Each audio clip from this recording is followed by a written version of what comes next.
ராணிப்பேட்டை மாவட்டம் ஷோலிங்கரில் உள்ள ஸ்ரீ லட்சுமி நரசிம்மர் கோவிலில் நடிகர் சூர்யா சுவாமி தரிசனம் செய்தார். கங்குவா திரைப்பட இயக்குநர் சிறுத்தை சிவாவுடன் கோவிலுக்கு வந்த நடிகர் சூர்யா ரோப்கார் மூலமாக மலையேறி சென்றார். அங்கு அவர்களுக்கு சிறப்பு வரவேற்பு அளிக்கப்பட்டது. தொடர்ந்து ஸ்ரீ லட்சுமி நரசிம்மரை இருவரும் வழிபட்டனர். பிறகு தரிசனம் முடித்து திரும்பிய அவர்களுடன் ரசிகர்கள் செல்ஃபி மற்றும் புகைப்படம் எடுத்துக் கொண்டனர்.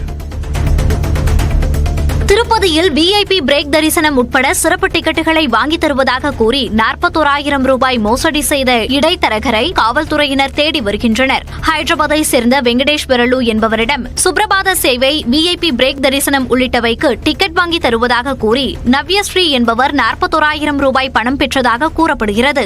ஆனால் செல்போனை ஸ்விட்ச் ஆஃப் செய்துவிட்டு நவ்யஸ்ரீ தலைமறைவான நிலையில் வெங்கடேஸ்வரலு திருமலை காவல் நிலையத்தில் புகார் அளித்துள்ளார். அதன் அடிப்படையில் இடைத்தரகர் நவ்யஸ்ரீயை காவல்துறையினர் தேடி வருகின்றனர். உலக மீனவர் தினத்தையொட்டி கன்னியாகுமரி கடற்கரை கிராமங்களில் மீன்பிடி உபகரணங்களுக்கு பொதுமக்கள் மரியாதை செலுத்தினர். நாகர்கோவில் அருகே உள்ள பள்ளம் கிராமத்தில் மீன்பிடி படகுகள், வலைகளுக்கு கருவாடு தோரணம், கருவாட்டில் மாலை கட்டி மரியாதை செலுத்தப்பட்டது. மேலும் அந்த பகுதியில் உள்ள தேவாலயத்தின் பங்கு தந்தை மீனவர்களுக்கு ஆசி வழங்கும் நிகழ்வும் நடைபெற்றது.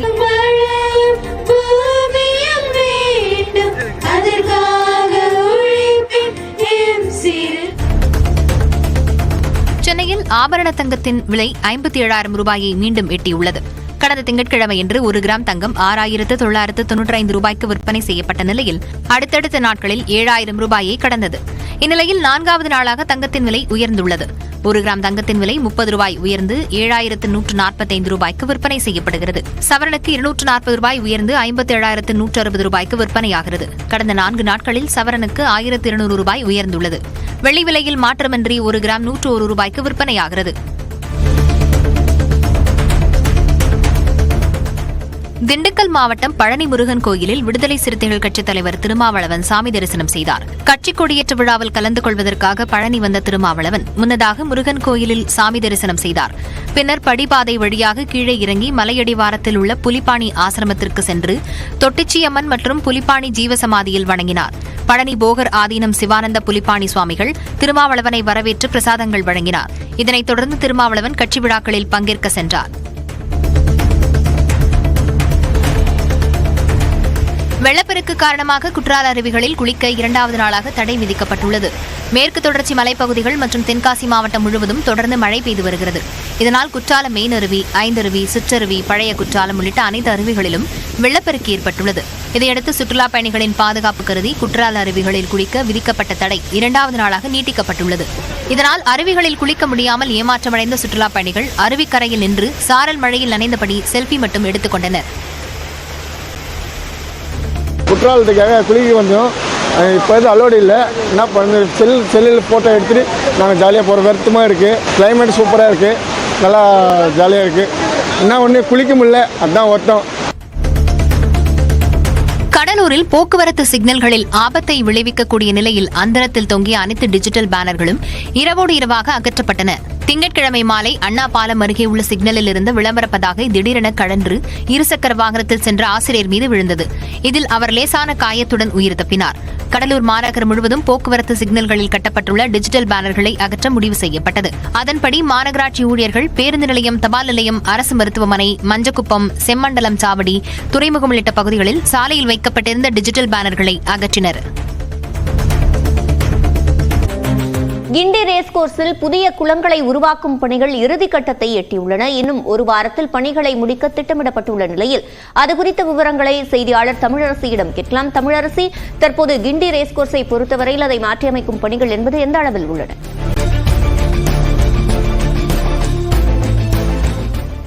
சிவரஞ்சனி, ஒவ்வொரு பருவமழையின் போதும் வேளச்சேரி, கிண்டி, பள்ளிக்கரணை உள்ளிட்ட பகுதிகள் கடுமையான மழைநீர் சூழ்ந்து பாதிக்கப்படுவது என்பது தொடர்கதையாக இருக்கிறது. இந்த நிலையில் கிண்டியில் இருக்கக்கூடிய ரேஸ்கோர்ஸ் மைதானம் வாடகை பாக்கி காரணமாக தமிழக அரசு கையகப்படுத்தியது. அதன் பிறகு அதாவது 165 ஏக்கர் பரப்பளவு கொண்ட இந்த மைதானத்தில் இங்கிருந்து வரக்கூடிய மழைநீர் என்பது ஃபைபர் லாங் ரோடு உள்ளிட்ட சாலைகளில் வருவதன் காரணமாக இந்த பகுதி முழுவதும் வெள்ள நீர் சூழ்ந்து பாதிப்பு ஏற்படுகிறது. எனவே இந்த பாதிப்பை தடுக்கக்கூடிய வகையில் இங்கு புதிய குளங்களை ஏற்படுத்த முடிவு செய்யப்பட்டது. அதன் பிறகு கடந்த ஒரு மாதத்திற்கு முன்பாக அந்த பணிகளானது தொடங்கப்பட்டு இங்கு 4 புதிய குளங்களை அமைக்கக்கூடிய பணிகள் என்பது தீவிரமாக மேற்கொள்ளப்பட்டு வருகிறது. தற்போது இங்கு கிட்டத்தட்ட 2 குளங்கள் முழுமையாக அந்த பணிகள் முடிந்துவிட்டது.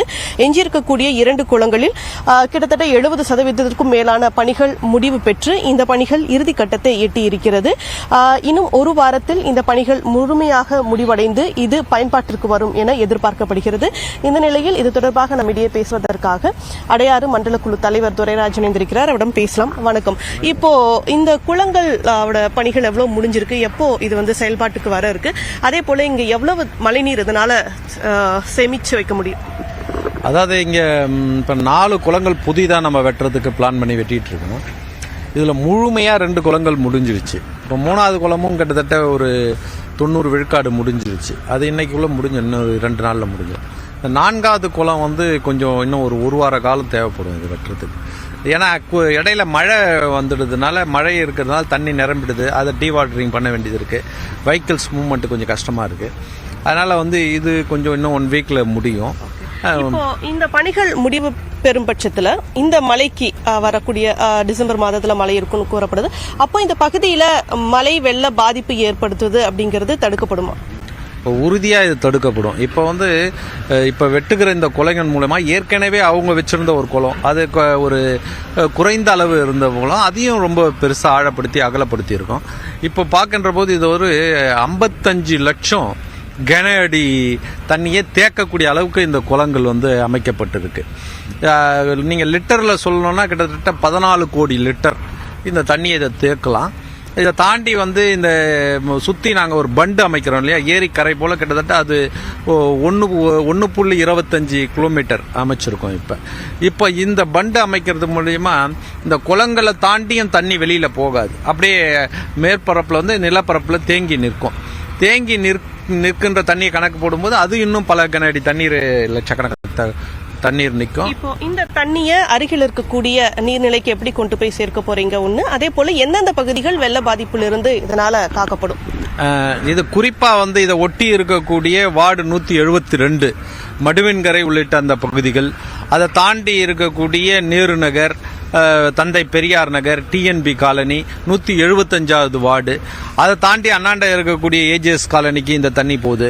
இந்த பகுதியில் இருக்கக்கூடிய 176வது வார்டு, அந்த வேளச்சேரியினுடைய அந்த பகுதிகளெலாம் இந்த தண்ணி போய் சேரும்போது வேளச்சேரியுடைய தண்ணி சடனாக போகிறதில்ல. இது போகும்போது அது நின்று போகுது, ஊருக்குள்ளே தேங்கிடுது.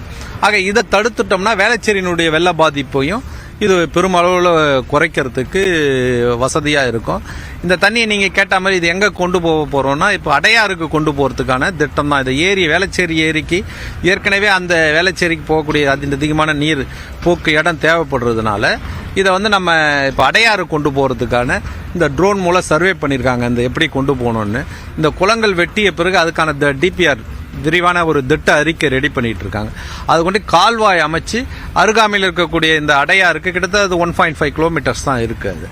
அதை கொண்டு போகிறதுக்கான திட்டமிடுதல் பண்ணிட்டு இருக்காங்க. இந்த பருவமழை முடிஞ்ச பிறகுதான் அதுக்கான பணிகள் நடைபெறும். இப்போ இந்த குளங்கள் வெட்டுவது மூலயமாவே இந்த வாட்டி கண்டிப்பாக வெள்ள பாதிப்பு வரத்துக்கு, நான் சொல்லக்கூடிய இந்த ஏரியாக்களில் வெள்ள பாதிப்பு வராது, தடுக்கப்படும்.